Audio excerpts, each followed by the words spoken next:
الحمد لله نحمده ونستعينه ونستغفره ونؤمن به ونتوكل عليه ونعوذ بالله من شرور أنفسنا ومن سيئات أعمالنا من يهده الله فلا مضل له ومن يضلله فلا هادي له وأشهد أن لا إله إلا الله وحده لا شريك له وأشهد أن سيدنا وسندنا وحبيبنا وطبيبنا وطبيب قلوبنا ومولانا محمد صلى الله تعالى عليه وعلى آله وأصحابه وبارك وسلم تسليما كثيرا أما بعد فقد قال الله تعالى في كلامه المجيد وفرقانه الحميد أعوذ بالله من الشيطان الرجيم بسم الله الرحمن الرحيم يا أيها الذين آمنوا ادخلوا في السلم كافة ولا تتبعوا خطوات الشيطان إنه لكم عدو مبين وقال رسول الله صلى الله تعالى عليه وسلم كل أمتي يدخلون الجنة إلا من أبى قيل يا رسول الله ومن أبى قال من أطاعني دخل الجنة ومن عصاني فقد أبى أو كما قال رسول الله صلى الله تعالى عليه وسلم পূর্ব বানিয়া খামার এবং মৌলভী পাড়া বাসীদের উদ্যোগে আয়োজিত দ্বিতীয় বাৎসরিক মাহফিলের সম্মানিত সভাপতি, দক্ষিণ বঙ্গের ওলামা ইকরামের সম্মানিত মুরব্বী এবং জামিয়া ইসলামিয়া আরাবিয়া দারুল উলুম খুলনার সম্মানিত মুহতামিম, পূর্ব বানিয়াখামার মসজিদের সম্মানিত দীর্ঘদিনের ইমাম এবং খতিব, আমার উস্তাদ এবং আমাদের সকলের শ্রদ্ধেয় হযরতুল আল্লাহ মুস্তাদুল আজাজ আসাদিজা হযরত মাওলানা মুশতাক আহমদ সাহেব দামাত বারাকাতুহুম এবং উপস্থিত অনন্য ওলামা ইকরাম এবং দিনদার ভাই ও বোনেরা, আমি পবিত্র কালামুল্লাহ শরীফ থেকে একটা আয়াত তেলাওয়াত করেছি এবং রাসূলুল্লাহ সাল্লাল্লাহু আলাইহি ওয়াসাল্লামের একটা হাদিস পাঠ করেছি। এই আয়াত এবং হাদিসের আলোকে কিছু কথা বলার চেষ্টা করব যেটা আমাদের জান্নাতে যাওয়ার পথকে সুগম করবে।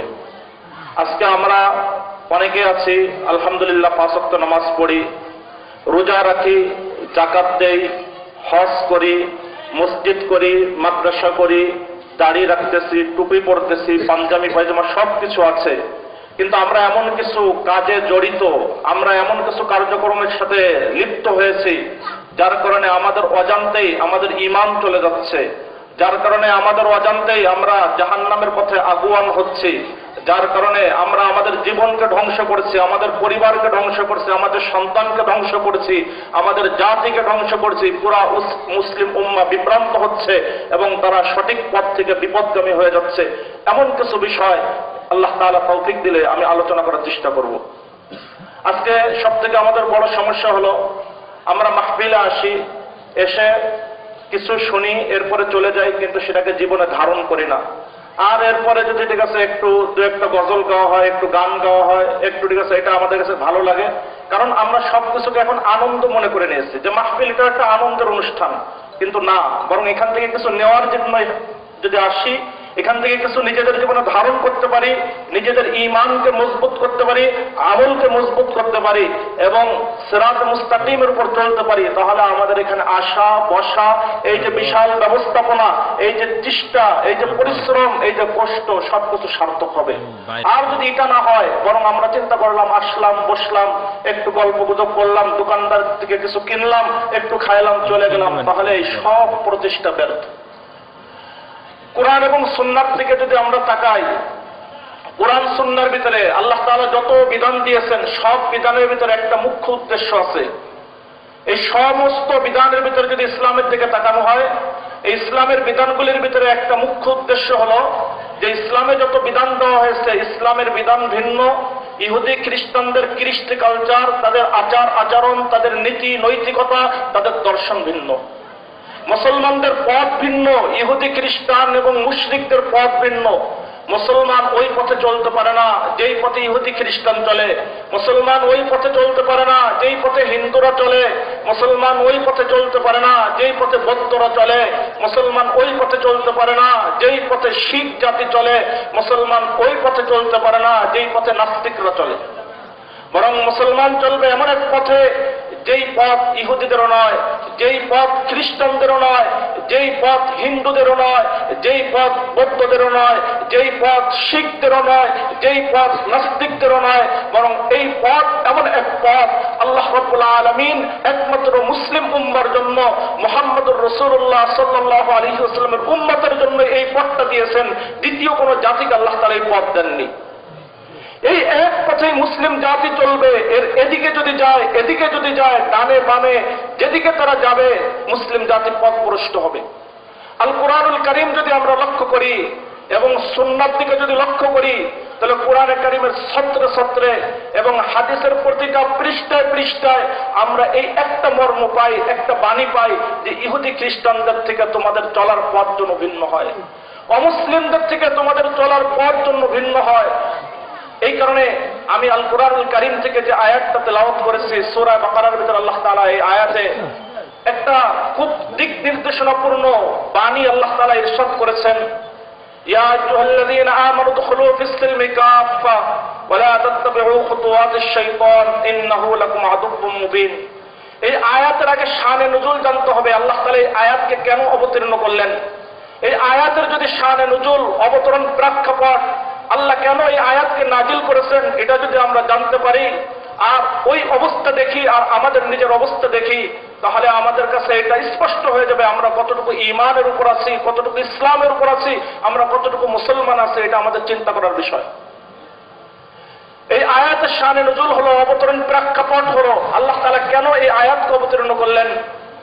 আব্দুল্লাহ বিন সালাম রাদিয়াল্লাহু তাআলা আনহু আল্লাহ রাসূল সাল্লাল্লাহু আলাইহি ওয়াসাল্লামের বিশিষ্ট সাহাবী, যার সম্পর্কে আল্লাহ রাসূল সাল্লাল্লাহু আলাইহি ওয়াসাল্লাম বলছেন, তোমরা যদি দেখতে চাও যে পৃথিবীতে একজন জান্নাতি মানুষ চলতেছে, তাহলে দেখো এই আব্দুল্লাহ বিন সালাম। সে একজন জান্নাতি মানুষ, কিন্তু জান্নাতি মানুষ দুনিয়ার জমিনের উপর হাঁটতেছে, সে হলো এই আব্দুল্লাহ বিন সালাম। আব্দুল্লাহ বিন সালাম এমন এক ব্যক্তি, আল্লাহ রাসূল সাল্লাল্লাহু আলাইহি ওয়াসাল্লাম যখন মদিনায় আসলেন, রাসূলুল্লাহ সাল্লাল্লাহু আলাইহি ওয়াসাল্লামের দরবারে আব্দুল্লাহ বিন সালাম উপস্থিত হলেন। উপস্থিত হওয়ার পরে বললেন, ইয়া রাসূলুল্লাহ, আপনাকে আমি তিনটা প্রশ্ন করতে চাই। এই তিনটা প্রশ্নের যদি আপনি উত্তর দিতে পারেন তাহলে আপনার উপর আমি ঈমান আনবো, কারণ কোন নবী ব্যতীত এই প্রশ্নের উত্তর দিতে পারবে না। আল্লাহ রাসূল সাল্লাল্লাহু আলাইহি ওয়াসাল্লাম সেই প্রশ্ন তিনটার উত্তর দিলেন। আমি যেহেতু প্রশ্ন কি এটা আমার আলোচনার বিষয় না, এই কারণে ওই দিকে আমি সময় নষ্ট করব না। আল্লাহ রাসূল সাল্লাল্লাহু আলাইহি ওয়াসাল্লামের পরে আব্দুল্লাহ বিন সালাম ঈমান আনলেন। আব্দুল্লাহ বিন সালাম ঈমান আনার পরে আল্লাহ রাসূল সাল্লাল্লাহু আলাইহি ওয়াসাল্লামকে আব্দুল্লাহ বিন সালাম বললেন, ইয়া রাসূলুল্লাহ, এই যে ইহুদিদেরকে আপনি ডাকেন, ডেকে আমার সম্পর্কে জিজ্ঞাসা করেন আমি কেমন ব্যক্তি।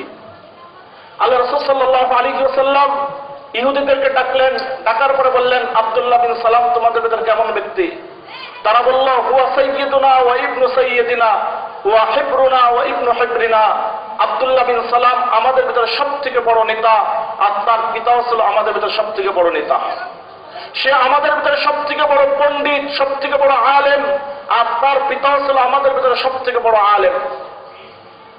আল্লাহ রাসূল সাল্লাল্লাহু আলাইহি ওয়াসাল্লাম বললেন, তোমরা বলছো সে তোমাদের সবথেকে বড় নেতা এবং সবথেকে বড় আলেম, আর তার পিতাও ছিল সবথেকে বড় আলেম এবং সবথেকে বড় নেতা।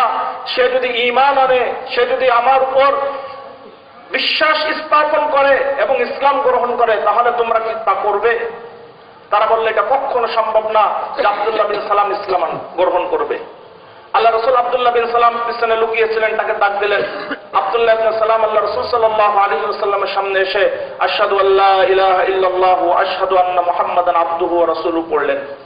পড়ার সাথে সাথে ইহুদি জাতি বলল, ওয়া শাররুনা ওয়া ইবনু শাররিনা, সে আমাদের ভিতরে জঘন্যতম, আর তার পিতাও ছিল আমাদের ভিতরে সবথেকে জঘন্যতম ব্যক্তি। আব্দুল্লাহ বিন সালাম বললেন, ইয়া রাসূলুল্লাহ, দেখুন এটা হলো ইহুদিদের চরিত্র। আব্দুল্লাহ বিন সালাম, তাহলে এই হাদিসের দ্বারা আমরা বুঝতে পারি পূর্বে ছিলেন তিনি ইহুদি, এখন মুসলমান হলেন। কিন্তু তিনি এত নেককার ছিলেন, তিনি চিন্তা করলেন আমি যদি দুইটা ধর্মের অনুসরণ করতে পারি তাহলে তো দুই ধর্মের নেকি পাবো, জান্নাতে অনেক উপরে উঠতে পারবো। ইসলাম অনুসরণ করি, ইহুদি ধর্ম অনুসরণ করি, ইসলামের কথা মানার কারণে এদিকেও নেকি পাবো, আর ইহুদি ধর্মের কিছু কথা মানার কারণে এদিকেও নেকি পাবো, তাহলে তো আমি জান্নাতে অনেক আগে চলে যাইতে পারবো, অনেক উপরে যাইতে পারবো। এই চিন্তা করে তিনি দুটা কাজ করতেন। একটা হলো, ইহুদি ধর্মে উটের গোশত খাওয়া নিষিদ্ধ ছিল। তিনি বললেন, আল্লাহ যখন উটের গোশত হালাল করেছেন আমি হালাল মনে করি, কিন্তু আমি উটের গোশত খাবো না এই কারণে, যেহেতু ইহুদি ধর্মে নিষিদ্ধ ছিল, আমি ওইটার অনুসরণকারী, আমি কিছু নেকি পাবো। দ্বিতীয় কাজ, ইহুদি ধর্মের শনিবার সম্মানিত দিন, জুমার দিন ইসলামে সম্মানিত, আমি এটাকেও মানবো আর শনিবারকেও সম্মান করব। তাহলে ইসলামের কিছু মানা হলো, আবার ইহুদি ধর্মের কিছু মানা হলো, আমি আল্লাহর কাছে অনেক বেশি নেকি পাবো। আল্লাহ রাসূল সাল্লাল্লাহু আলাইহি ওয়াসাল্লামের কাছে এসে একথা বললেন, ইয়া রাসূলুল্লাহ, আমি উটের গোশত খাইতে চাচ্ছি না আর শনিবারকে সম্মান করতে চাই। আল্লাহ রাসূল সাল্লাল্লাহু আলাইহি ওয়াসাল্লাম কি উত্তর দেবেন চিন্তা করেছেন। আল্লাহ তাআলা জিবরিল আমিনকে পাঠিয়ে আল্লাহ রাসূলের উপর আয়াত অবতীর্ণ করলেন, ইয়া আইয়ুহাল্লাযীনা আমানু দুখুলু ফিস-সিলমি কাফা, হে ঈমানদারগণ, তোমরা পরিপূর্ণ ইসলামের ভিতরে তোমরা প্রবেশ করো। তোমাদের ব্যক্তি জীবন, সামাজিক জীবন, রাষ্ট্রীয় জীবন, আন্তর্জাতিক অঙ্গন, পারিবারিক ক্ষেত্র, সর্বক্ষেত্রে তোমরা ইসলামের অনুসরণ করো। আরেক ব্যাখ্যা মুফাসসিরিন ইকরাম করেছেন যে তোমার মাথা, পা, হাত সব কিছু, তোমার পুরো দেহটাকে তুমি ইসলামের ভিতরে অন্তর্ভুক্ত করো। ওয়ালা তাত্তাবিউ খুতুওয়াতিশ শাইতান, আর তুমি যে চিন্তা করছো ইহুদি খ্রিস্টানদের দুইটা কাজের অনুসরণ করবে, জেনে রাখো এটা শয়তানের পদঙ্ক, এই শয়তানের পদঙ্কে তোমরা অনুসরণ করো না। ইন্নাহু লাকুম আদুউম মুবিন, নিশ্চয় শয়তান তোমাদের প্রকাশ্য শত্রু। আচ্ছা আপনারা বলুন তো, আব্দুল্লাহ বিন সালামের নিয়ত কি ভালো ছিল না খারাপ ছিল? কি ভালো ছিল না? যে দুই ধর্মের জিনিস যদি আমি মানতে পারি তাহলে অনেক বেশি নেকি পাবো, কিন্তু আল্লাহ আয়াত অবতীর্ণ করে বললেন, হে আব্দুল্লাহ বিন সালাম, তুমি অনেক ভালো ব্যক্তি, নিয়ত ভালো, কিন্তু তুমি অনুসরণ করছো ইহুদি খ্রিস্টানদের কিছু কাজের। জেনে রাখো নিয়ত ভালো থাকলে হবে না, এটা শয়তানের পদঙ্ক, এটা শয়তানের কাজ, এটাকে তুমি অনুসরণ করো না। এখন একজন ব্যক্তি জান্নাতে অনেক উপরে উঠার জন্য, কিছু নেকি পাওয়ার জন্য শুধুমাত্র ইহুদি ধর্মের দুইটা কাজ অনুসরণ করতে চাচ্ছেন, আল্লাহ তাআলা আয়াত অবতীর্ণ করে বলে দিলেন এটা শয়তানের কাজ, এই কাজের তুমি অনুসরণ করো না। এখন যদি আমরা আমাদের কথা চিন্তা করি, আমরা আমাদের জীবনের কোন ক্ষেত্রে ইহুদি খ্রিস্টানদের অনুসরণ করছি না? আজকে আমার ছেলে, আমার মেয়ে, আমার ভাই, আমার বোন একটা জার্সি গায়ে দিচ্ছে, গেঞ্জি, পিছনে লেখা আছে ব্রাজিল, আর্জেন্টিনা, মেসি, বিভিন্ন খেলোয়াড়দের নাম, সব খ্রিস্টান, তার সব কিছু রয়েছে আমার গায়ে। আমি চুল কাটতেছি একজন খেলোয়াড়ের স্টাইলে, একজন নায়ক নায়িকার স্টাইলে, সব অমুসলিম। আমার বাড়ির ছাদের উপর পতাকা উঠতেছে, খেলার সময় এসেছে ব্রাজিলের, আর্জেন্টিনার, ফ্রান্সের, ইংল্যান্ডের, সব অমুসলিম রাষ্ট্রের পতাকা আমার বাড়ির ছাদে, বাড়ির উপর অমুসলিমদের পতাকা, গায়ে অমুসলিমদের জার্সি, চুল অমুসলিমদের স্টাইলে কাটা, আর ঘরের ভিতরে সব অমুসলিমদের কৃষ্টি কালচার। আমি মুসলমান থাকলাম কোথায়? আব্দুল্লাহ বিন সালাম যদি দুইটা কাজের অনুসরণ করতে চাওয়ার কারণে নিয়ত ভালো থাকা অবস্থায় আল্লাহ বলতে পারে, আল্লাহ কথা আয়াত নাজিল করেন, খুতুওয়াতিশ শাইতান, শয়তানের পদাঙ্ক, তাহলে আমার চুল, আমার মুখ, আমার বুক, আমার ঘর, আমার ছেলে মেয়ে সব কিছু আজকে পাশ্চাত্য ইহুদি এবং খ্রিস্টানদের অনুসারী, তাহলে আমার ঈমান এটা শুধু মসজিদের ভিতরে আছে, এই ঈমান আমাকে জান্নাতে নিতে পারবে না। মসজিদের ঈমানে কাজ হবে না, ঈমান থাকতে হবে সর্বক্ষেত্রে। মুনাফিক যারা ছিল তাদের ওই ঈমান ছিল মসজিদের ঈমান। মসজিদে যখন যাইতো তখন ঠিক আছে আগের কাতারে নামাজ পড়তো এবং সব কিছু মসজিদের ভিতরে তারা মুসলমানদের সাথে পালন করত, কিন্তু মসজিদ থেকে যখন বাহির হইতো সাথে সাথে তারা বলতো ইন্না মাকুম, আমরা তোমাদের সাথে আছি। ইহুদিদেরকে দেখলে বলতো আমরা তোমাদের সাথে আছি। আমরা মুসলমানদের সাথে একটু ঠাট্টা করতে মসজিদে যাই, আজকে আমাদের অবস্থা হয়েছে তাই। আমি প্যান্ট পরবো, মসজিদের ভিতরে যাব, প্যান্টটা একটু উঠাবো, মসজিদ থেকে যখন বের হব ইহুদি খ্রিস্টানদের কৃষ্টি কালচার অনুযায়ী প্যান্টটাকে আস্তে টাকনোর নিচে ঝোলাই দেবো, তাহলে তো এটা আমার আল্লাহর সাথে মসজিদে যে ঠাট্টা করা ছাড়া আর কিছুই নয়। যদি আমি আল্লাহর ভয়ে করে থাকি তাহলে মসজিদে যে আল্লাহ দেখতেছেন, মসজিদের বাহিরে কি আল্লাহ দেখেন না? আমাদের তো একটু অবস্থা হয়েছে এমন, মনে হয় মসজিদের ভিতরে আল্লাহ দেখেন, মসজিদের বাইরে আল্লাহ দেখেন না। যা হোক, এই আয়াতের দ্বারা আমরা একটা কথা বুঝতে পারি, ইহুদি খ্রিস্টানদের কোনো ক্ষেত্রে অনুসরণ করা যাবে না। দেখেন আমাদের নামাজ, এই নামাজটাকে এমনভাবে আল্লাহ দিয়েছেন যাতে ইহুদি খ্রিস্টানদের সাথে কোনো সাদৃশ্য না হয়। নামাজের প্রথম যে কাজ আযান, আল্লাহ রাসূল সাল্লাল্লাহু আলাইহি ওয়াসাল্লাম যখন নামাজের জন্য কোনো একটা ঘোষণা নির্ধারণ করবেন, এই চিন্তা করলেন যে এমন কিছু থাকা দরকার যার দ্বারা সবাই একত্রিত হইতে পারে নামাজের সময়। আল্লাহ রাসূল সাল্লাল্লাহু আলাইহি ওয়াসাল্লাম সাহাবাদের সাথে বৈঠকে বসলেন।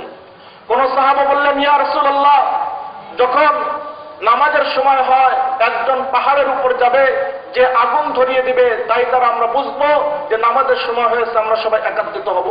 আল্লাহ রাসূল সাল্লাল্লাহু আলাইহি ওয়াসাল্লাম বললেন, দেখো এটা তো অগ্নি পূজারকদের কাজ, আমাদের কাজ তাদের মতো হতে পারে না। একদল লোক বললেন, ইয়া রাসূলুল্লাহ, যখন নামাজের সময় হয় তখন একজন বাঁশি মুখে নেবে, আর বাঁশি মুখে নিয়ে সে এরকম ভাবে আওয়াজ দেবে, তার বাঁশির আওয়াজে আমরা সব এক এক করে মসজিদে একত্রিত হব, এরপরে জামাত দাঁড়াবে। রাসূলুল্লাহ সাল্লাল্লাহু আলাইহি ওয়াসাল্লাম বললেন, এটা খ্রিস্টানদের কাজ, আমাদের কাজ, এটা ইহুদিদের কাজ, ইহুদিদের কাজের সাথে আমাদের কাজ মিলতে পারে না। একজন বললেন, ইয়া রাসূলুল্লাহ, যখন নামাজের সময় হয় তখন এরকম ভাবে একজন দাঁড়াবে, দাঁড়ায় ঘন্টা বাজাবে, ঘন্টা বাজানোর পরে যখন আওয়াজ হবে আমরা সব একসাথে মসজিদে একত্রিত হয়ে নামাজে দাঁড়াবো। রাসূলুল্লাহ সাল্লাল্লাহু আলাইহি ওয়াসাল্লাম বললেন, এটা খ্রিস্টানদের কাজ, খ্রিস্টানদের কাজের সাথে আমাদের কাজ মিলতে পারে না। এরপরে আল্লাহ রাসূলের সাহাবারা সব বিক্ষিপ্ত হয়ে গেলেন। আল্লাহ রাসূলের এক সাহাবা আব্দুল্লাহ বিন সাদ রাদিয়াল্লাহু তাআলা আনহু রাত্রে স্বপ্ন দেখলেন। স্বপ্ন দেখার পরে দেখতেছেন এক সাহাবা, তার হাতে একটা এরকম ভাবে সুন্দর বাঁশি। তাকে বললেন, আমাকে একটু বাঁশিটা দিবে। তিনি বললেন, তুমি এই বাঁশি দিয়ে কি করবে? আমি নামাজের জন্য সবাইকে ডাকবো। বললেন, এর থেকে উত্তম কালিমা তোমাকে আমি শিক্ষা দিচ্ছি। এর উপর আযানের পুরো বাক্যগুলি তাকে শিক্ষা দিলেন। এই যে একটা ঘটনা, এই ঘটনার দ্বারা এইটুকু আমার বোঝানোর উদ্দেশ্য, দেখেন আযান যখন প্রণয়ন করা হবে, আযান যখন প্রস্তুত করা হবে, তখন আল্লাহ রাসূলের সব থেকে মুখ্য উদ্দেশ্য যেটা রয়েছে, খ্রিস্টানদের কাজের সাথে যেন আমাদের কাজ না মিলে, ইহুদিদের কাজের সাথে আমাদের কাজ যেন না মিলে, অগ্নি পূজারকদের কাজের সাথে আমাদের কাজ না মিলে, আমাদের আযান হবে এমন এক আযান যেটা একমাত্র মুসলিম উম্মার বৈশিষ্ট্য। পৃথিবীর যে প্রান্তে যে যাবে এই আযান শুনবে, আযানের ধ্বনি শোনার মাধ্যমে বুঝতে পারবে এটা মুসলিম পল্লী, এখানের অধিবাসীরা মুসলিম, এখানে মুসলমানদের বসবাস আছে, ইহুদি খ্রিস্টানদের কাজের সাথে এদের কোনো মিল নাই। এরপরে আসেন নামাজের কথা। নামাজের তিনটা সময় নিষিদ্ধ। একটা হলো যখন সূর্য উঠে, আরেকটা হলো যখন সূর্য মধ্য গগনে থাকে, আরেকটা যখন সূর্য অস্ত যায়। হাদিসের ভিতরে এসেছে রাসূলুল্লাহ সাল্লাল্লাহু আলাইহি ওয়াসাল্লাম বলছেন, তোমরা এই তিন সময় নামাজ পড়বে না। কারণ যখন সূর্য উঠে তখন এই সূর্যকে লক্ষ্য করে কাফেররা সিজদা করে। সুতরাং কাফেররা যখন সিজদা করে তখন কোন মুসলমান আল্লাহকে সিজদা করতে পারে না, কারণ মুসলমানের সিজদা আর কাফের সিজদা কখনো এক সময় হইতে পারে না। এরপরে যখন সূর্য মধ্য গগনে উঠে থাকে, রাসূলুল্লাহ সাল্লাল্লাহু আলাইহি ওয়াসাল্লাম বললেন, এই সময় জাহান্নামের আগুনকে উত্তপ্ত করা হয়, এই কারণে তোমরা এই সময় নামাজ পড়বে না। আর যখন সূর্য ডুবে, আল্লাহ রাসূল সাল্লাল্লাহু আলাইহি ওয়াসাল্লাম বললেন, দেখো এই সময় কাফেররা, যারা সূর্য পূজারী আছে, তারা সূর্যকে লক্ষ্য করে সিজদা করে। এই কারণে হে আমার উম্মত, তোমরা ওই সূর্য পূজারীরা যখন সূর্যকে সিজদা করে, তোমরা তখন আল্লাহর সামনে মাথা নত করতে পারো না, কারণ আমার উম্মতের মাথা নত হওয়া আর কাফেরদের মাথা নত হওয়া কখনো এক সময় হইতে পারে না।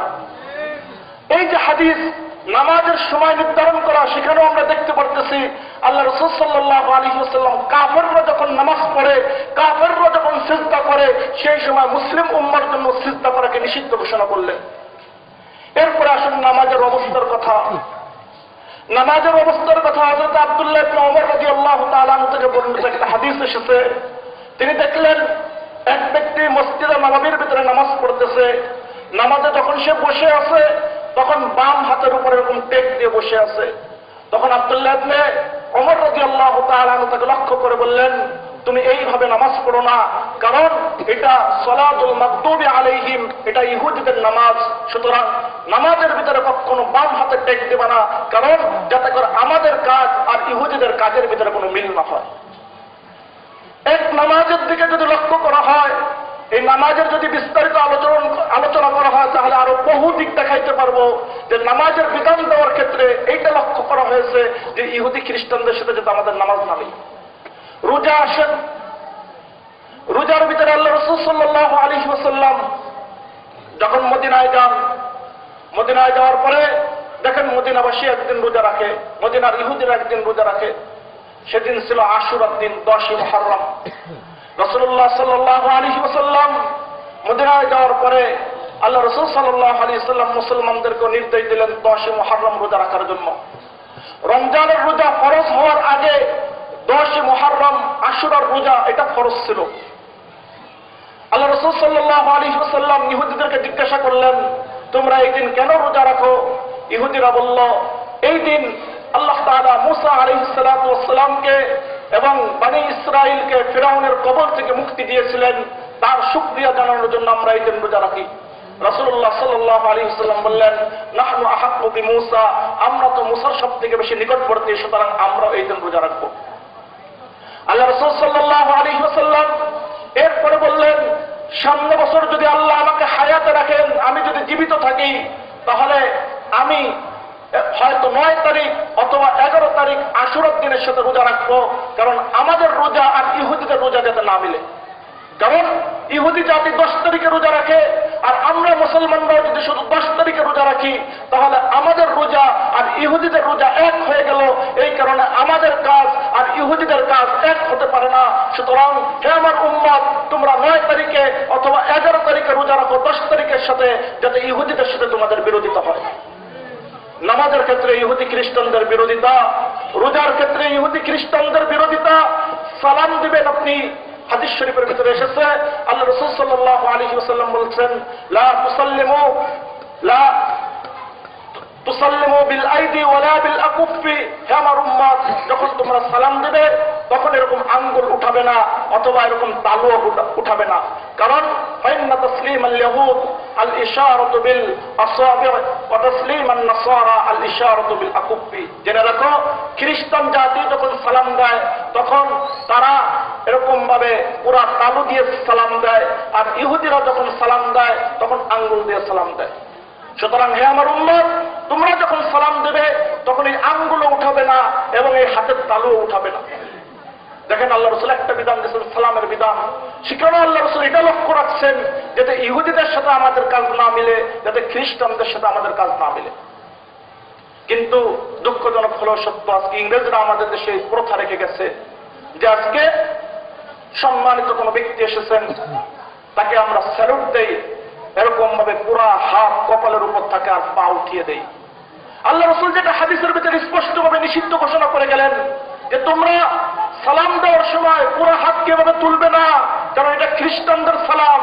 হে আমার উম্মত, তোমার সালাম হবে এমন যেই সালাম ইহুদিদের সাথে মিলবে না, খ্রিস্টানদের সাথে মিলবে না, হিন্দুদের সাথে মিলবে না। তোমার সালাম হবে এমন সালাম যেই সালাম দেখে মানুষ বুঝতে পারবে একজন মুসলিম। আপনি আপনার চেহারার গঠন কেমন হবে, হাদিসের ভিতরে দেখেন আল্লাহ রাসূল সাল্লাল্লাহু আলাইহি ওয়াসাল্লাম বলছেন, তোমরা ইহফুশ শাওয়ারিব ওয়াকুল লুহা ওয়া খালিকুল মুশরিকিন, তোমরা তোমাদের মোষগুলিকে ছোট ছোট করে রাখো, কাটো, আর দাড়িগুলিকে বড় বড় রাখো, আর মুশরিকদের বিরোধিতা করো, কারণ মুশরিকরা তারা এরকম ভাবে দাড়িকে ছেঁচে ফেলে। তাহলে দেখেন আমার চেহারার অবয়ব কেমন হবে। এক্ষেত্রে আল্লাহ রাসূল সাল্লাল্লাহু আলাইহি ওয়াসাল্লাম ইহুদি খ্রিস্টান এবং মুশরিকদের বিরোধিতা করতে বলতেছেন। আল্লাহ রাসূল সাল্লাল্লাহু আলাইহি ওয়াসাল্লাম কিন্তু একটা ভবিষ্যৎবাণী করে গেছেন। রাসূলুল্লাহ সাল্লাল্লাহু আলাইহি ওয়াসাল্লাম একটা ভবিষ্যৎবাণী করে গেছেন, লাতাত্তাবিউন্না সুনানা মান ক্বাবলাকুম শিবরান বিশিবরিন যিরাআন বিযিরাইন। হে আমার উম্মত, শুনে রাখো একটা কথা, একটা সময় আসবে এমন কিয়ামতের আগে যে তোমরা তোমাদের পূর্ববর্তী জাতির অনুসরণ করবে বিঘাতে বিঘাতে, হাতে হাতে। তারা যদি 1 বিঘাত সামনে চলে তাহলে তোমরাও 1 বিঘাত কাজ সামনে চলবে, তারা যদি এক হাত সামনে চলে তোমরা এক হাত সামনে চলবে, তারা যদি বলে এইটাকে উদারতা তোমরা বলবে উদারতা, তারা যদি বলে এইটাকে বলে যদি যুগের জন্য সবথেকে শ্রেষ্ঠ কাজ তোমরাও বলবে যুগের এটা শ্রেষ্ঠ কাজ, তারা যদি বলে যে নারীদেরকে রাস্তায় বের করে দেওয়া উলঙ্গ করে এটা হলো উন্নতি, এটা হলো অগ্রগতি, এটা হলো সামনের দিকে এগিয়ে যাওয়া, আর যদি নারীদেরকে ঘরের ভিতরে রাখা হয় পর্দায় রাখা হয় তাহলে তারা বলে এটা হলো সেকেলে কাজ, এটা হলো মধ্যযুগীয় কাজ। হ্যাঁ আমার উম্মত তোমরাও তাই বলবে। ইহুদি খ্রিস্টানরা যদি কথা বলে যে কোরআন পড়া, বাচ্চাকে কোরআন শিক্ষা দেওয়া এটা হলো তার জীবনকে নষ্ট করা, হ্যাঁ আমার উম্মত তোমরাও এই কথা বলবে কোরআন পড়া, বাচ্চাকে কোরআন শিক্ষা দেওয়া এটাও জীবনকে নষ্ট করা। আমার উম্মত কিয়ামতের আগে এমন একটা সময় আসবে ইহুদি খ্রিস্টানরা পুরা পৃথিবীব্যাপী সুদী অর্থ ব্যবস্থা কায়েম করবে, পুরা পৃথিবীর ভিতরে এমন ঘর পাওয়া যাবে না যেই ঘরের ভিতরে সুদ ঢুকবে না, ঘুষ ঢুকবে না, অবৈধ ইনকাম ঢুকবে না। আমার উম্মত ওই ইহুদি খ্রিস্টানদের প্রচলিত প্রথা অনুযায়ী আল কুরআনুল কারীমের ভিতরে যার বিরুদ্ধে আল্লাহ যুদ্ধ ঘোষণা করেছেন, সেই সুদের বিরুদ্ধে আল্লাহ যুদ্ধ ঘোষণাকৃত সেই যুদ্ধকে তোমরা চ্যালেঞ্জ করে হে আমার উম্মত তোমরা এরকম সুদ এবং ঘুষের ভিতরে জড়ায় যাবে। এমনকি ইহুদি খ্রিস্টানরা যখন মদকে হালাল বলবে তোমরা এই মদকে অ্যালকোহল বলে প্রত্যেকটা খাবারের ভিতরে খাবারকে সংরক্ষণের নাম বলে তোমরা এই খাবারের ভিতরে অ্যালকোহল নিষ্পত্তি করবে। আর হে উম্মত এইভাবে তোমরা ইহুদি খ্রিস্টানদের অনুসরণ করবে। লাকাদ তাবিউন্না সুনানা মান ক্বাবলাকুম শিবরান বিশিবরিন যিরাআন বিযিরাইন, তোমরা তোমাদের পূর্ববর্তী জাতির অনুসরণ করবে বিঘাতে বিঘাতে হাতে হাতে। আল্লাহ রাসূল সাল্লাল্লাহু আলাইহি ওয়াসাল্লাম এরপরে যে সুনির্দিষ্ট করে কথা বললেন, যদি সেই কথার দিকে আমরা অনুসরণ দেখি আজকে লক্ষ্য করি আমাদের মুসলিম বিশ্বের কি অবস্থা। আল্লাহ রাসূল সাল্লাল্লাহু আলাইহি ওয়াসাল্লাম বললেন হাত্তা লাউ দাখালু ফি হুজরি যাব্বিন লাদাখালতুমুহু হাত্তা লাউ সালাকু ফি হুজরি যাব্বিন লাসালাকতুমুহু। দেখো তারা যদি একটা গুই সাপের গর্তে ঢুকে, হে আমার উম্মত তোমরা মনে করবে ওরা গুই সাপের গর্তে ঢুকেছে কেন? নিশ্চয়ই ওর ভিতরে কোনো কল্যাণ আছে, নিশ্চয়ই ওইখানে কোনো উন্নতি আছে, নিশ্চয়ই ওইখানে কোনো অগ্রগতি আছে, নিশ্চয়ই গুই সাপের গর্তের ভিতরে ঢোকা মানে আজকে আধুনিক হয়ে যাওয়া, নিশ্চয়ই গুই সাপের গর্তের ভিতরে ঢোকা মানে আজকে মডার্ন হওয়া, কারণ ইহুদি খ্রিস্টানরা ওইখানে ঢুকছে। আল্লাহ রাসূল বলছেন লাসালাকতুমুহু, হে আমার উম্মত তোমরাও সেই গুই সাপের গর্তের ভিতরে ঢুকবে। এই কারণে শুধুমাত্র যে ইহুদি খ্রিস্টানরা ঢুকেছে। সাহাবায়ে কেরাম তখন জিজ্ঞাসা করলেন মান ইয়া রাসূলুল্লাহ, হে আল্লাহর রাসূল কাদের এমন ভাবে আমরা অনুসরণ করব? আল্লাহ রাসূল সাল্লাল্লাহু আলাইহি ওয়াসাল্লাম বললেন আল ইয়াহুদ ওয়ান নাসারা। সাহাবায়ে কেরাম বললেন মান ইয়া রাসূলুল্লাহ আল ইয়াহুদ ওয়ান নাসারা, হে আল্লাহর রাসূল তারা কি ইহুদি খ্রিস্টান? আল্লাহ রাসূল সাল্লাল্লাহু আলাইহি ওয়াসাল্লাম বললেন ফামান দা, ইহুদি খ্রিস্টানরা তারা কারা এমন আছে যাদের তোমরা পদে পদে অনুসরণ করবে। আজকে আপনারা আমাদের জীবনের দিকে লক্ষ্য করে বলুন, আজকে আমাদের মুসলিম উম্মার দিকে লক্ষ্য করে বলুন, আজকে কি আমরা মুসলিম উম্মাই কাজ করছি না? আজকে কি মুসলিম উম্মা ইহুদি খ্রিস্টানদের অনুসরণ করছে না? আজকে কি মুসলিম উম্মা হিন্দুদের অনুসরণ করছে না? আজকে কি মুসলিম উম্মা বৌদ্ধদের অনুসরণ করছে না?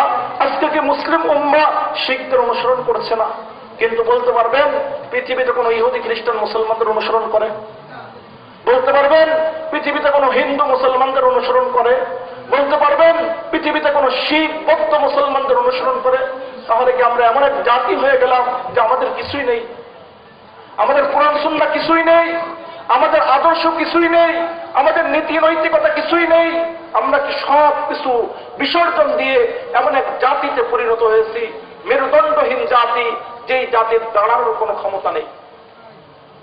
আজকে আমাদের সব ক্ষেত্রে ব্যক্তি জীবন বলেন, পারিবারিক জীবন বলেন, সামাজিক জীবন বলেন, রাষ্ট্রীয় জীবন বলেন, এবং কোন জায়গায় আছে কোরআন এবং হাদিস? আজকে আমরা অর্থনীতির ক্ষেত্রে কাদের অনুসরণ করব?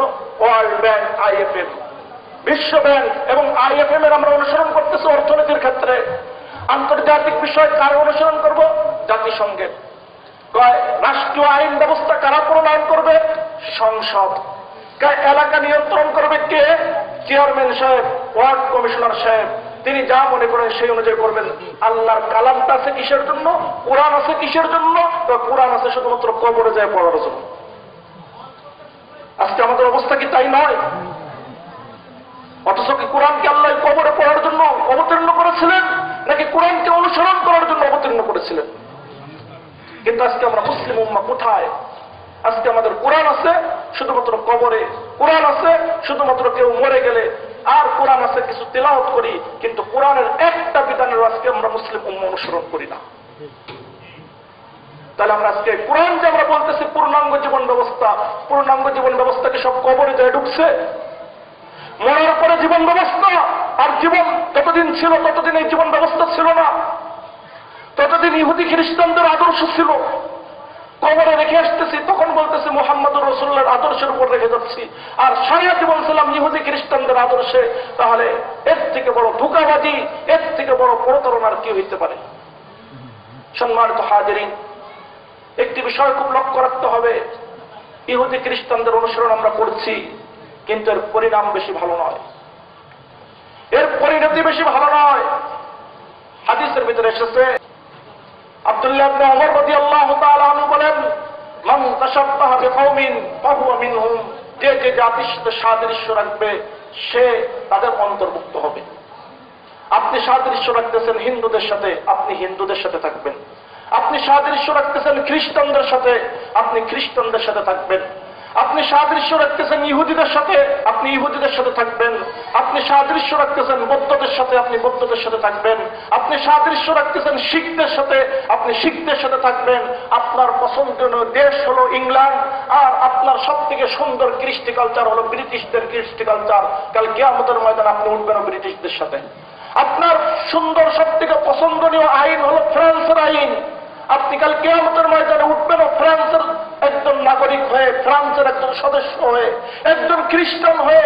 আপনার কাছে সব থেকে প্রিয় জিনিস হলো জার্মানি, আপনি কাল কিয়ামতের ময়দানে উঠবেন জার্মানির একজন হয়ে। মুহাম্মদুর রাসূলুল্লাহর মদিনার লোক আর আল্লাহর মক্কার লোক, এটা আপনি হইতে পারবেন না। এটা হওয়ার জন্য জীবনে মক্কা মদিনার অনুসরণ করতে হবে।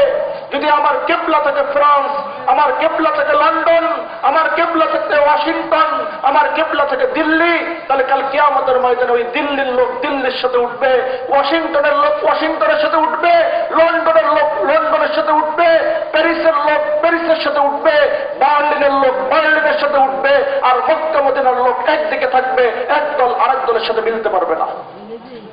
এখন আমরা কাদের অনুসরণ হইতে চাই? মক্কা মদিনা নাকি ফ্রান্স এবং ব্রিটেনের অনুসরণ হইতে চাই? মক্কা মদিনার যদি অনুসারী হইতে চাই, আজকে আমাদের দেশে মক্কা মদিনার আদর্শকে, আমাদের দেশে মক্কা মদিনার কৃষ্টি কালচারকে আজকে ধূলিসাৎ করে দিচ্ছে চারটে উৎসব। এই চার উৎসবকে আজকে ত্যাগ করতে হবে। এই চার উৎসবকে যদি ত্যাগ করতে পারি, তাহলে মক্কা মদিনার ইনশাআল্লাহ অনুসারী হইতে পারবো। কিন্তু যদি এই চার উৎসবের অনুসরণ করি, হয় কেউ উঠবো দিল্লির সাথে, কেউ উঠবো বার্লিনের সাথে, কেউ উঠবো প্যারিসের সাথে, আর কেউ উঠবো ওয়াশিংটন এবং লন্ডনের সাথে। আজকে চারটা উৎসব পুরা মুসলিম উম্মাকে শেষ করে দিচ্ছে। একটি হলো 31st নাইট, আরেকটি হলো ভ্যালেন্টাইন্স ডে, আরেকটি হলো হোলি উৎসব, আরেকটি হলো পয়লা বৈশাখ। কয়টার কথা বলছি? চারটার কথা। এক নম্বর কি বলছি? 31st night. এখনই ভুলে যাচ্ছেন, এখনই মনে রাখতে পারতেছেন না, তাহলে বাসায় দিয়ে কি বাদ দিবেন? এক নম্বরে কি বলছি? 31st night. দুই নম্বরে কি বলছি? ভ্যালেন্টাইন্স ডে, বিশ্ব ভালোবাসা দিবস। তিন নম্বর হলো কি? হোলি উৎসব। আর চার নম্বর হলো পয়লা বৈশাখ। ভ্যালেন্টাইন্স ডে আর 31st নাইট, এই দুই দিনের মাধ্যমে আসতেছে হলো পশ্চিমা সংস্কৃতি, আর হোলি উৎসব আর পয়লা বৈশাখ এই দুইটার মাধ্যমে আসতেছে হলো হিন্দু সংস্কৃতি। ভ্যালেন্টাইন্স ডে এবং 31st নাইট, এই দুই অনুষ্ঠান আমদানি করার নামে আমাদের দেশে পশ্চিমাদের সমস্ত কৃষ্টি কালচার, পশ্চিমাদের সমস্ত সংস্কৃতি, পশ্চিমাদের সমস্ত আদর্শ, পশ্চিমাদের সমস্ত নীতি নৈতিকতা, পশ্চিমাদের সমস্ত কাজের অনুসরণ আজকে আমাদের দেশে আস্তে আস্তে আগমন ঘটতেছে। আর হোলি উৎসব আর পয়লা বৈশাখ পালনের নামে আজকে মুসলিম উম্মাহ হিন্দুত্ববাদী এবং পৌত্তলিকতা আর মূর্তি পূজার দিকে দিন দিন ধাবিত হচ্ছে। আজকে বৃহস্পতিবার, কালকে শুক্রবার, এর পরের যে শুক্রবার এই দিন হলো পয়লা বৈশাখ। এমনকি কেউ আছেন এখানে এই নিয়ত করতে পারেন যে না, পৌত্তলিকতা আর খ্রিস্ট এবং হিন্দুদের যে আদর্শ আছে এটা আমার পরিবারের ভিতরে আশ্রয় দেব না। আমার পরিবারের ভিতরে এই দিন যদি বছরের প্রথম দিন পালন করতে হয় তাহলে কোরআন তিলাওয়াত করে পালন করব। এই দিন আমরা কেউ এই হিন্দুত্ববাদীর মঙ্গল শোভাযাত্রায় অংশগ্রহণ করব না। কে কে আছেন এর জন্য প্রস্তুত? আল্লাহ তাআলা সবাইকে কবুল করেন। সম্মানিত হাজিরিন, আপনারা আজকে কিভাবে মুসলিম উম্মাহ আজকে তারা হিন্দু হয়ে যাচ্ছে, আজকে তারা খ্রিস্টান হচ্ছে, আপনারা কল্পনা করতে পারবেন না। পয়লা বৈশাখ যেহেতু সামনে সম্পর্কে সংক্ষিপ্ত কথা বলবো আমি। দেখেন, পৃথিবীতে আমাদের দেশে সব থেকে 3টা সন বেশি প্রচলিত। একটি হলো ইংরেজি সন, আরেকটি হলো আরবি সন, আরেকটি হলো বাংলা সন। আমাদের দেশে কয়টা সন বেশি প্রচলিত? ক্যালেন্ডারে আমরা 3টা সন দেখি। ইংরেজি তারিখ আছে, আরবি তারিখ আছে, বাংলা তারিখ আছে। ইংরেজি সন এটা ঈসা আলাইহিস সালাতু ওয়াস সালাম জন্মগ্রহণ করেছেন যেদিন থেকে সেদিন থেকে এটা গণনা শুরু হয়েছে। ঈসা আলাইহিস সালাতু ওয়াস সালাম আজকে পৃথিবীতে জন্মগ্রহণ করেছেন 2017 সন। এই কারণে খ্রিস্ট বছর হলো আজকে 2017। আরেকটিকে বলে আরবি সন, হিজরি সন। হিজরি সন হলো মুসলমানদের সন। আল্লাহ রাসূল সাল্লাল্লাহু আলাইহি ওয়াসাল্লাম যেদিন মক্কা থেকে মদিনায় হিজরত করে যান সেদিন থেকে কেন্দ্র করে যে সনের গণনা শুরু হয়েছে সেটাকে বলা হলো হিজরি সন। এটা মুসলমানদের জন্য আরবি তারিখের হিসাব রাখা এটা ফরজে কিফায়া। যারা যারা নামাজ পড়া যেমন ফরজে কিফায়া, আরবি তারিখের হিসাব রাখা ততটুকু ফরজে কিফায়া। যদি আরবি তারিখের হিসাব কেউ না রাখে তাহলে সবাই গুনাহগার হবে।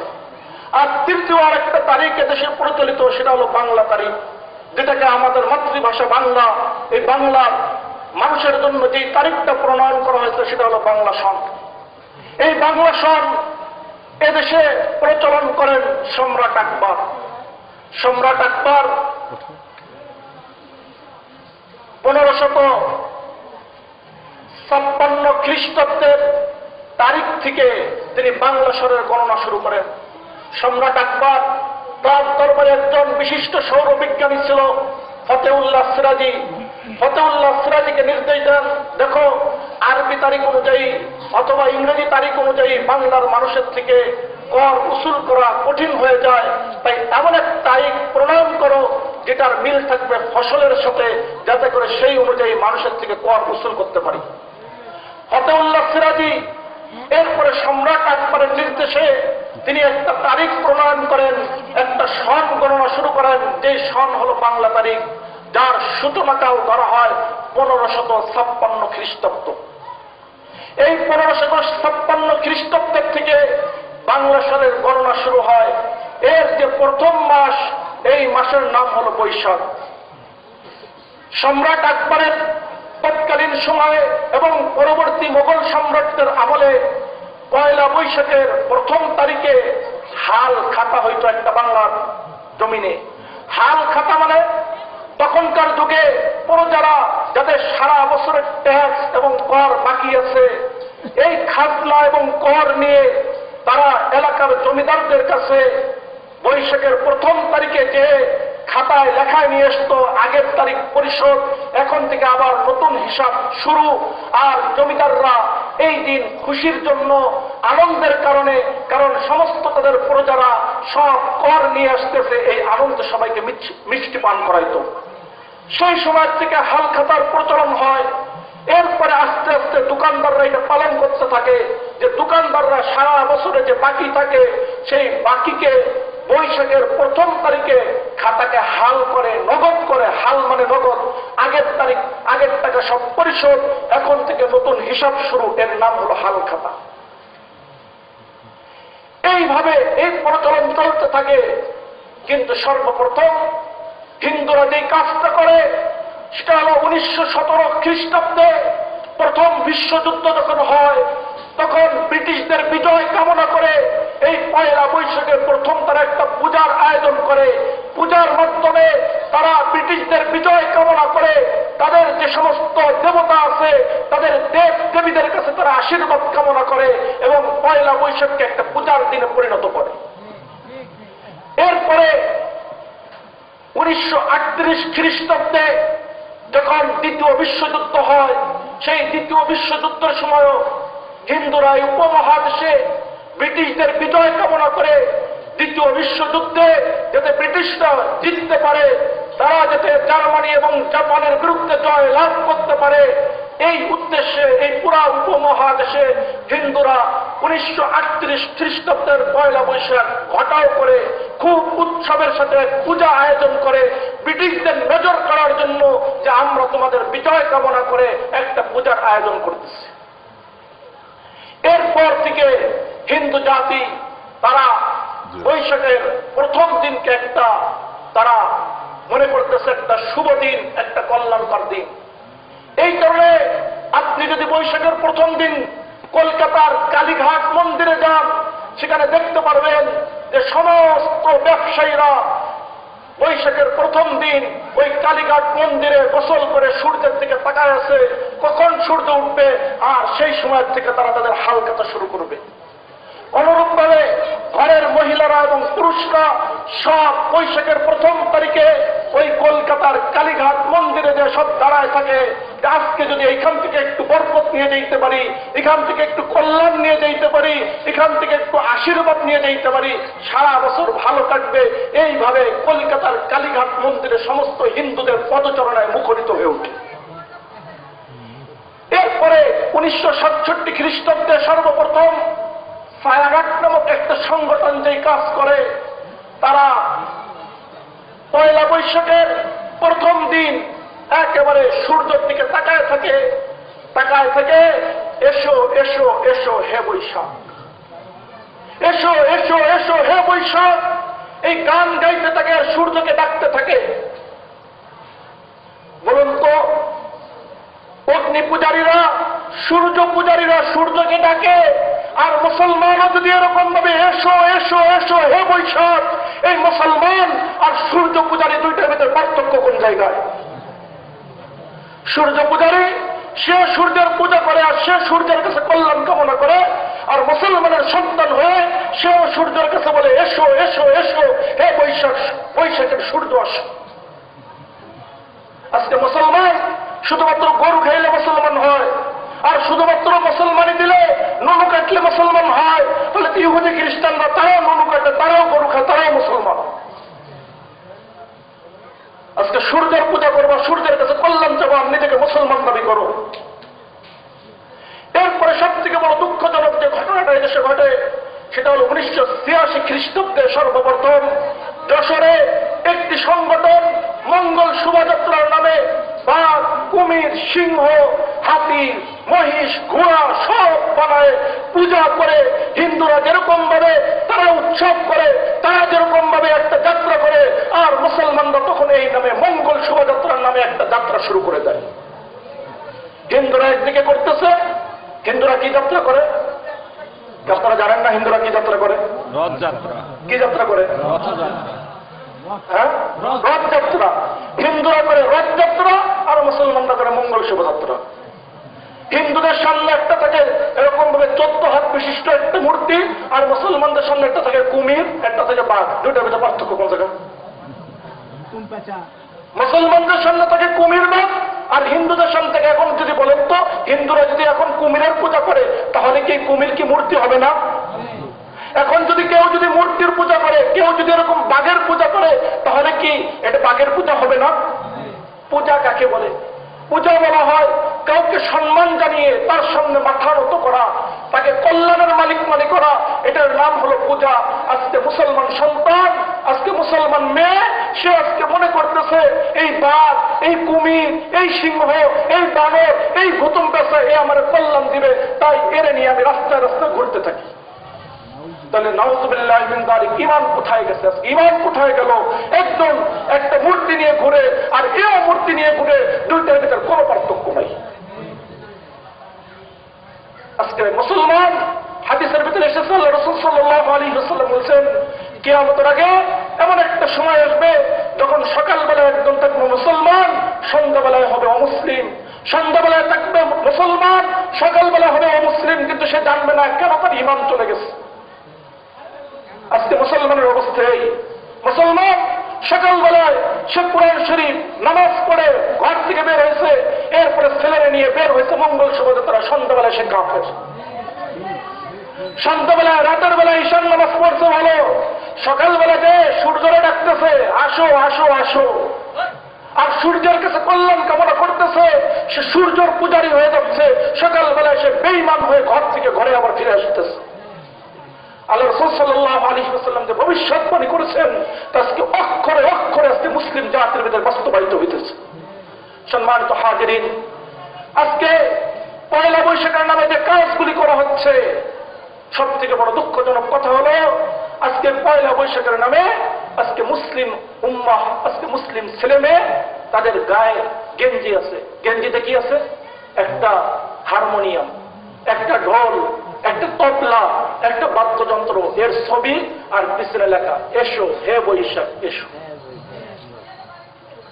অথচ হাদিসের ভিতরে এসেছে রাসূলুল্লাহ সাল্লাল্লাহু আলাইহি ওয়াসাল্লাম বলেন, ইন্নাল্লাহা বা'আসানি রাহমাতাল লিল আলামিন ওয়া হুদান লিল আলামিন। আল্লাহ তাআলা আমাকে প্রেরণ করেছেন পুরো পৃথিবীবাসীর জন্য রহমত এবং হিদায়াত দিয়ে। আর আল্লাহ আমাকে নির্দেশ দিয়েছেন ওয়া উমিরতু আন আমহুকাল মাযামির, আল্লাহ আমাকে নির্দেশ দিয়েছেন পুরো পৃথিবীর থেকে বাদ্যযন্ত্রকে আমি মুহাম্মদুর রাসূলুল্লাহ সাল্লাল্লাহু আলাইহি ওয়াসাল্লাম ধ্বংস করে দিব, মিটাই দিব। এই আদেশ আমার রব আমাকে দিয়েছেন পুরো পৃথিবীর থেকে বাদ্যযন্ত্র, ঢোল, তবলাকে আজকে পুরো পৃথিবীর থেকে মিটাই দেওয়ার কাজ আমি নিয়ে এসেছি। আর আজকে আমাদের মুসলিম উম্মার গায়ে গায়ে ছোট্ট ছোট্ট ছেলে, ছোট্ট ছোট্ট মেয়ে এরকম ভাবে জামা গাইতেছে, জামার পিছনে আছে একটা ঢোল, একটা তবলা, একটা হারমোনিয়াম আর একটা বাদ্যযন্ত্র। এরপরে আরো কি হয়েছে? আজকে ছোট্ট ছোট্ট ছেলেদের জন্য ধুতি বের করা হয়েছে। আজকে ধুতি আর পাঞ্জাবি, আজকে আপনি প্রত্যেকটা বাজারে যান, দোকানের সামনে এরকম ধুতি আর পাঞ্জাবি এরকম ভাবে ঝুলতেছে। ধুতি আর পাঞ্জাবি আজকে ঝুলতেছে, কাদের জন্য? পড়বে কারা? পড়বে আব্দুল্লাহ, পড়বে আব্দুর রহমান, পড়বে আব্দুর রহিম, পড়বে আব্দুল কাদের, নাম সব আল্লাহর নামে, আল্লাহর নামের সাথে বান্দা লাগাইছে, কিন্তু পড়বে হলো হিন্দুদের ধুতি। হাদিস শরীফের ভিতরে এসেছে আল্লাহ রাসূল সাল্লাল্লাহু আলাইহি ওয়াসাল্লামের এক সাহাবা আব্দুল্লাহ বিন আমর রাদিয়াল্লাহু তাআলা আনহু, তিনি আল্লাহ রাসূল সাল্লাল্লাহু আলাইহি ওয়াসাল্লামের দরবারে একদিন আসলেন। আল্লাহ রাসূলের দরবারে যেদিন আসলেন, তার গায়ে যে কাপড় পরা ছিল সেই কাপড়ের রং ছিল তৎকালীন আরবে এক বিশেষ রং পাওয়া যায় হুসপুর, সেই হুসপুর রঙে রঙ্গিত কাপড় তার গায়ে ছিল। আর এই রঙের কাপড় তখন কাফেররা পরতেন। আল্লাহ রাসূল সাল্লাল্লাহু আলাইহি ওয়াসাল্লাম আব্দুল্লাহ বিন আমরকে লক্ষ্য করে বললেন, হে আব্দুল্লাহ বিন আমর, তুমি কোনদিন এই কাপড় পরবে না, কারণ এটা কাফেরদের কাপড়। একটা রং লাগানো ছিল শুধুমাত্র হুসপুর রং, যেটা কাফেরদের রং। এই কারণে এটা যখন তিনি পড়ছেন, আল্লাহ রাসূল সাল্লাল্লাহু আলাইহি ওয়াসাল্লাম তাকে লক্ষ্য করে বললেন, হে আব্দুল্লাহ ইবনে আমর, আর কোনদিন এই কাপড় পরবে না, কারণ এটা কাফেরদের কাপড়। এখন আপনারা বলুন তো, ধুতি মুসলমানদের পোশাক নাকি হিন্দুদের পোশাক? আপনারা কি এটা জানেন না? এটা কি এই দেশের মুসলিম দোকানদাররা জানে না? এটা কি এই দেশের যে সকল কোম্পানি আছে, কাপড় গার্মেন্টস ফ্যাক্টরি, তারা কি এটা জানে না? কিন্তু তারপরে আজকে মুসলিম আজকে ছোট্ট ছোট্ট বাচ্চাদেরকে ছোট্টবেলার থেকে ওই 3 বছর 4 বছর থেকে ওকে ধুতি পরাইছে, বড় হয়ে ও কি পৌত্তলিক হবে নাকি একত্ববাদী হবে? ওকে তো ছোট্টবেলার থেকে ধুতি পরাইতে পরাইতে বড় করছে। আর এরপরে নাউযুবিল্লাহি মিন যালিক পয়লা বৈশাখের কথা বলে আজকে মুসলিম নারীদেরকে সাদা কাপড় পরো, লাল ব্লাউজ পরো, অথবা হলুদ কাপড় পরো, লাল ব্লাউজ পরো, এটা হলো বাঙালি পোশাক। আর পোশাক হলো এমন পোশাক, পেট খালি থাকতে হবে, পেট ঢাকা যাবে না, বুক খালি থাকতে হবে, এটা ঢাকা যাবে না। এই পরে এবার রাস্তায় বের হও পয়লা বৈশাখ পালন করার নাম। আমার কাছে মনে হচ্ছে মানে এগুলো আপনারা জানেন না নাকি? এই যে পোশাক, নারীদের কাছে যে পোশাক পরানো হচ্ছে, এটা কি পোশাক? এই পোশাক আল্লাহ রাসূল জাহান্নামে দেখে এসেছেন। মিশকাত শরীফের ভিতরে হাদিসে এসেছে, আল্লাহ রাসূল সাল্লাল্লাহু আলাইহি ওয়াসাল্লাম বলেছেন, সিনফান মিন আহলিন নার লাম আরাহুমা। আল্লাহ রাসূল মিরাজের থেকে আসলেন, আসার পরে বললেন, দেখো জাহান্নামের ভিতরে দুই শ্রেণীর লোককে আমি ধাও ধাও করে জ্বলতে দেখছি। আল্লাহ রাসূল সাল্লাল্লাহু আলাইহি ওয়াসাল্লামকে যত মানুষ জাহান্নামে যাবে আর যত মানুষ জান্নাতে যাবে সবাইকে আল্লাহ তাআলা মিরাজে দেখাইছেন। আল্লাহ রাসূল বলেন, জাহান্নামে আমি দেখলাম দুই শ্রেণীর মানুষ ধাও ধাও করে জ্বলতেছে, কিন্তু যখন দুনিয়া আসছি, দুনিয়া আসার পর লোক দুই শ্রেণীকে দেখতেছি না। তারা কই? জাহান্নামে দেখলাম জ্বলতেছে, কিন্তু দুনিয়ায় দেখি সেই অপরাধীরা নেই। হয়তো কিয়ামতের আগে আসবে, আমি দেখে যেতে পারবো না। আল্লাহ রাসূল সাল্লাল্লাহু আলাইহি ওয়াসাল্লাম বললেন, সেই দুই শ্রেণীর ভিতরে কারা তা জানো? এক শ্রেণী হলো তারা ওয়ানিসাউন কাসিয়াতুন আরিয়াতুন মাইলাতুন মুমিলাতুন রুসুহুন্না কাসিমাতিল বুখতিল মাইলা লাম ইয়াদখুলনাল জান্নাহ ওয়া লা ইয়াজিদনা রিহাহা ওয়া ইন্না রিহাহা লাতুজাদু মিন মাসিরাতি কাযা ওয়া কাযা। আল্লাহ রাসূল সাল্লাল্লাহু আলাইহি ওয়াসাল্লাম বললেন, জাহান্নামে গেলাম, জাহান্নামে যাওয়ার পরে সেখানে দেখতেছি এমন কিছু নারী জ্বলতেছে, ধাও ধাও আগুনের ভিতরে জ্বলতেছে। কাসিয়াতুন আরিয়াতুন, গায়ে পোশাক আছে তারপরে উলঙ্গ, শরীরে কাপড় পরা আছে তারপরে উলঙ্গ, জাহান্নামে ধাও ধাও করে জ্বলতেছে। মুহাদ্দিসিন ইকরাম ব্যাখ্যা করেছেন, শরীরে পোশাক আছে এরপরে উলঙ্গ কি করে হয়? এর অর্থ হলো শরীরে পোশাক আছে, কিছু জায়গা ঢাকা আছে, কিছু জায়গা খোলা আছে। এখন বলুন, পয়লা বৈশাখের দিন আজকে বাঙালি সাজার নামে আমাদের মেয়েদেরকে, আমাদের স্ত্রীদেরকে, আমাদের বোনদেরকে যেভাবে রাস্তায় বের করতেছি, আজকে কি তাদের গায়ে সব ঢাকা থাকে নাকি কিছু খোলা থাকে, কিছু ঢাকা থাকে? সবাই বলতেছে সব খোলা থাকে। আল্লাহ রাসূল সাল্লাল্লাহু আলাইহি ওয়াসাল্লাম বলতেছেন, মাইলাতুন মুমিলাতুন, তারা নিজেরা অন্যের দিকে আকৃষ্ট, মুমিলাতুন অন্যদেরকে নিজেদের দিকে আকৃষ্ট করে। রুসুহুন্না কাসিমাতিল বুখতিল মাইলা, তাদের মাথার চুলগুলা দুলতে থাকা উটের ন্যায় এরকম নড়তে থাকে, মাথায় কোনো এরকম হিজাব থাকে না, মাথায় কোনো কাপড় থাকে না। আল্লাহ রাসূল সাল্লাল্লাহু আলাইহি ওয়াসাল্লাম বলেন, শুনে রাখো, লাম ইয়াদখুলনাল জান্নাহ, তারা জান্নাতে কোনোদিন প্রবেশ করতে পারবে না। ওয়ালা ইয়াজিদনা রিহাহা, জান্নাতে যে শুধু প্রবেশ করবে না তা না, ওয়ালা ইয়াজিদনা রিহাহা, জান্নাতে সুঘ্রাণও কোনোদিন পাবে না। জান্নাতে সুঘ্রাণ কত দূর দিয়ে পাওয়া যায় তা জানো? ওয়া ইন্না রিহাহা লা ইউজাদু মিন মাসিরাতি কাযা ওয়া কাযা ওয়া ফি রাওয়ায়াতিন 40 খরিফান। জান্নাতে সুঘ্রাণ 40 বছর যদি কেউ চলতে থাকে, 40 বছরে যত দূর যাইতে পারে এর থেকে দূরে যে জান্নাতের সুঘ্রাণ পাওয়া যায়। কিন্তু এই নারীরা জাহান্নামের এত নিচে থাকবে যে এরা কোনোদিন জান্নাতের সুঘ্রাণ পাবে না। আজকে পয়লা বৈশাখের নামে একদিকে ছেলেদেরকে এইভাবে জাহান্নামে পাঠাচ্ছি, আর একদিকে মেয়েদেরকে এইভাবে জাহান্নামে পাঠাচ্ছি। এরপরে আজকে পয়লা বৈশাখের নামে সব থেকে বড় শিরকি যে কাজ হচ্ছে, আজকে বৈশাখী উৎসব পালন করা হয়। আজকে পুরা চট্টগ্রাম অঞ্চলে এবং এদিকেও আস্তে আস্তে আসা শুরু করেছে বৈশাখী উৎসব। বৈশাখী উৎসব কি? 5 ধরনের তরকারি দিয়ে একটা বিশেষ খাবার তৈরি করা হয়, আর পাহাড়িরা মনে করে, অন্যরা মনে করে এই খাবার যদি কেউ খায় সামনের 1 বছর তার কোনো রোগ হবে না। বলুন তো, রোগ দেওয়ার মালিককে? রোগ সারার মালিককে? ওয়াইদা মারিদতু ফাহুয়া ইয়াশফিন, যখন আমি অসুস্থ হই তখন আল্লাহ আমাকে সুস্থ করেন। কিন্তু আজকে মুসলমানদের আকীদা এইভাবে নষ্ট করা হচ্ছে যে পয়লা বৈশাখের দিন যদি এই খাবার কেউ খায় তাহলে তার আর কোনোদিন রোগ হবে না। এরপরে এই বৈশাখী উৎসবের আরো অনেক অনুষঙ্গ আছে, আমি সংক্ষিপ্ত সময়ের ভিতরে শেষ করছি। দ্বিতীয় যে কাজ করা হয়, আজকে ঘোড়া মেলা, বউ মেলা, সোনারগাঁ ঢাকা, এখানে বউ মেলা হয়। আর সারা বাংলাদেশের থেকে আজকে মুসলিম নারীরা ওই বউ মেলায় যায়। কি? বউ মেলায় যদি কেউ যায় তাহলে যদি কোনো মেয়ের বিবাহ না হয়, ওই বউ মেলায় গেলে নাকি তার বিয়ে হয়ে যায়। এরপরে যদি কারো সন্তান না হয়, বউ মেলায় গেলে নাকি তার সন্তান হয়ে যায়। বউ মেলায় গেলে তার যা মনের ইচ্ছা, সমস্ত মনের ইচ্ছা পূরণ হয়ে যায়। নাউযুবিল্লাহি মিন যালিক। আজকে মুসলিম মুসলিম উম্মাহকে, আকীদা, তার ঈমানকে আজকে এইভাবে নষ্ট করে দেওয়া হচ্ছে। এরপরে আজকে সব থেকে বড় যে সাংস্কৃতিক আগ্রাসনে পয়লা বৈশাখের নামে চালানো হচ্ছে তা হলো ধর্ম বর্ণ নির্বিশেষে বাঙালিদের সব থেকে বড় উৎসব হলো পয়লা বৈশাখ। মুসলমানদের সব থেকে বড় উৎসব কি জানেন না আপনারা? ঈদ উল ফিতর। মুসলমানদের সব থেকে বড় উৎসব কি? ঈদ উল ফিতর। এটাই তো এখন জানেন না, তাই কি করবেন? কয়দিন পরে বিশ্বাস করবেন পয়লা বৈশাখ হলো সব থেকে বড় উৎসব। মুসলমানদের সব থেকে বড় উৎসব কি? ঈদ উল ফিতর। কিন্তু আজকে এই কথাগুলি বারবার কিছু পত্রিকা এবং কিছু বইতে আর কিছু সাহিত্যিক আর কিছু বুদ্ধিজীবী বারবার উচ্চারণ করতেছে, বাঙালি জাতির ধর্ম বর্ণ নির্বিশেষে সব থেকে বড় উৎসব হলো পয়লা বৈশাখ। আর আজকে সেটা আমরা মনেও করছি।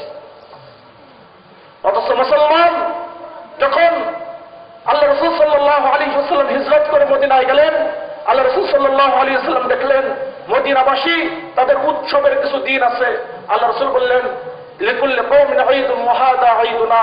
আল্লাহ রাসূল সাল্লাল্লাহু আলাইহি ওয়াসাল্লাম মুসলমানদের জন্য ঈদুল ফিতর এবং ঈদুল আযহা দুটা বিশেষ উৎসব দিবস পালন করে বললেন, প্রত্যেক জাতির উৎসবের দিন আছে, আমার উম্মত মুসলমান যারা হবে তাদের উৎসবের দিন দুইটা, ঈদুল ফিতর আর ঈদুল আযহা। আর আজকের থেকে এই যে মদিনাবাসীদের যে সকল উৎসবের দিন আছে এগুলিকে আমি নিষিদ্ধ ঘোষণা করলাম, এগুলি তোমাদের জন্য নিষিদ্ধ। তাহলে আল্লাহ রাসূল সাল্লাল্লাহু আলাইহি ওয়াসাল্লাম যদি ইহুদিদের একটা উৎসবকে নিষিদ্ধ করতে পারেন, আজকে খ্রিস্টানদের এবং হিন্দুদের পৌত্তলিক যে মঙ্গল শোভাযাত্রা আছে, বৈশাখী উৎসব আছে আর বউ মেলা আছে, এটাকে মুসলমানদের সব থেকে বড় উৎসব হইতে পারে? সম্মানিত হাজিরিন, পয়লা বৈশাখ সম্পর্কে আরো অনেক বিস্তারিত আলোচনা। আসলে আজকে এর মাধ্যমে আমরা আমাদের ঈমানকে হারা হচ্ছি, আজকে আমরা পৌত্তলিকতার দিকে যাচ্ছি। আর সব থেকে বড় কথা শুনে রাখেন, হাদিসের ভিতরে এসেছে আল্লাহ রাসূল সাল্লাল্লাহু আলাইহি ওয়াসাল্লাম বলেছেন, যে ব্যক্তি যেই প্রাণী বানাবে কাল কিয়ামতের ময়দানে আল্লাহ তাকে বলবেন এই প্রাণীর ভিতরে হায়াত দে। যখন হায়াত দিতে পারবে না তখন আল্লাহ ওই প্রাণীকে বলবেন নিজে হায়াত দিয়ে নে, তোকে বানাইছিল হায়াত দিতে পারে নাই, এবার ঠিক আছে আমি তোকে হায়াত দিলাম, তুই ওকে শাস্তি দে। বাঘ বানান, বেশি করে বানান। সব তো বাংলাদেশ ক্রিকেটের একেবারে সব দর্শক, সবার বুকের উপর থাকে বাঘ, ঘরের ভিতরে থাকে বাঘ, সব জায়গায় বাঘ, পয়লা বৈশাখে বাঘ, হাতি, কুমির বানান কত পারেন। আর প্রত্যেকটারে আল্লাহ কাল কিয়ামতের ময়দানে জান দিবেন, কত বাঘের কামড় খাইতে পারেন, কত কুমিরের কামড় খাইতে পারেন, আর কত হাতির পাড়া খাইতে পারেন। যে যত পারবেন সে তত বানাইতে থাকেন, ইনশাআল্লাহ কিয়ামতের দিন দেখা হবে। যে যত খাইতে পারবেন সে তত বানান, কোনো বাধা নাই, বানাইতে থাকেন যত খাওয়ার শক্তি আছে। হাতির কয়টা এরকম সুরের বাড়ি খাইতে পারেন, আর কয়বার বাঘের মুখের ভিতরে যাইতে পারেন, আর কয়বার কুমিরের পেটের ভিতরে যাইতে পারেন। যে যত পারবেন সে ততগুলো বানাইতে থাকেন। চোখ বুঝার পরে সব বুঝে আসবে, সব কিছু দেখতে পারবেন। আজকে এর মাধ্যমে আজকে মঙ্গল কামনা করতেছেন, অথচ আল্লাহ বলছেন কুলিল্লাহুম্মা মালিকাল মুলক তুতিল মুলকা মান তাশা ওয়া তানসুল মুলকা মিম্মান তাশা। শেষে আছে বিয়াদিকাল খায়র, কল্যাণ দেওয়ার মালিক একমাত্র আল্লাহ। আর আজকে আল্লাহর সাথে শিরিক করে আপনি আজকে কল্যাণ কামনা করতেছেন, মঙ্গল কামনা করতেছেন। আর এতে আজকে জাতিকে উৎসাহিত করতেছেন, উদ্বুদ্ধ করতেছেন। শিরিক এবং বিদআত এবং রথযাত্রার একটা পাল্টা ব্যবস্থা, মঙ্গল শোভাযাত্রার নামে মুসলমানদের ঈমানকে হরণ করা হচ্ছে। আল্লাহ তাআলা এর থেকে আমাদের সবাইকে বাঁচার, বুঝার এবং আমাদের জাতিকে এর থেকে বিরত থাকার তৌফিক দান করুন। আমিন। ওয়া আখিরু দাওয়ানা আলহামদুলিল্লাহি রাব্বিল আলামিন।